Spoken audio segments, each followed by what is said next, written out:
സങ്കീർത്തനങ്ങൾ അധ്യായം 49. സമ്പത്തിൻ്റെ നശ്വരത.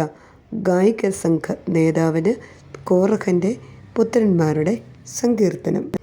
ജനതകളെ ശ്രദ്ധിക്കുവിൻ, ഭൂവാസികളെ ചെവിയോർക്കുവിൻ. എളിയവരും ഉന്നതരും ധനികരും ദരിദ്രരും ഒന്നുപോലെ കേൾക്കട്ടെ. എൻ്റെ അധരങ്ങൾ ജ്ഞാനം പ്രഘോഷിക്കും, എൻ്റെ ഹൃദയം വിവേകം മന്ത്രിക്കും. സുഭാഷിതത്തിന് ഞാൻ ചെവി ചായ്ക്കും. കിന്നരനാദത്തോടെ ഞാൻ എൻ്റെ കടങ്കഥയുടെ പൊരുൾ തിരിക്കും. എന്നെ പീഡിപ്പിക്കുന്നവരുടെ ദുഷ്ടത എന്നെ വലയം ചെയ്യുന്നു. ക്ലേശകാലങ്ങളിൽ ഞാൻ എന്തിന് ഭയപ്പെടണം?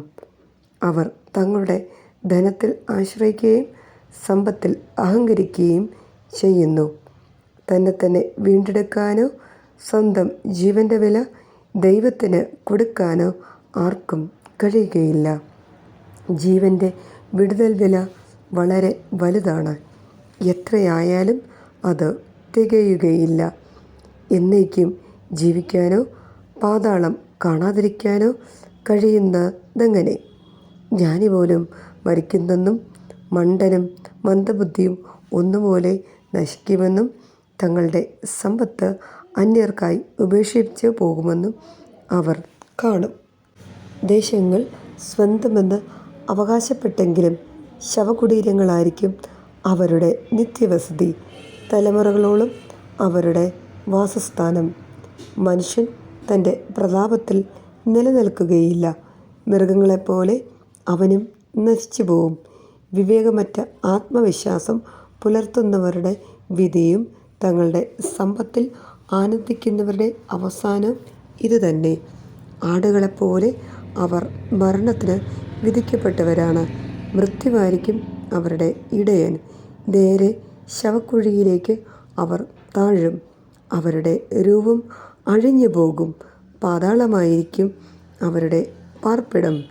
എന്നാൽ ദൈവം എൻ്റെ പ്രാണനെ പാതാളത്തിൻ്റെ പിടിയിൽ നിന്നും വീണ്ടെടുക്കും. അവിടുന്ന് എന്നെ സ്വീകരിക്കും. ഒരുവൻ സമ്പന്നനാകുമ്പോഴും അവൻ്റെ ഭവനത്തിൻ്റെ മഹത്വം വർദ്ധിക്കുമ്പോഴും നീ ഭയപ്പെടേണ്ട.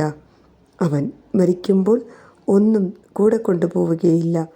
അവൻ്റെ മഹത്വം അവനെ അനുഗമിക്കുകയില്ല. ജീവിതകാലത്ത് സന്തുഷ്ടനെന്ന് കരുതിയെങ്കിലും അവൻ്റെ ഐശ്വര്യം കണ്ട് ആളുകൾ അവനെ സ്തുതിച്ചെങ്കിലും അവൻ തൻ്റെ പിതാക്കന്മാരോട് ചേരും.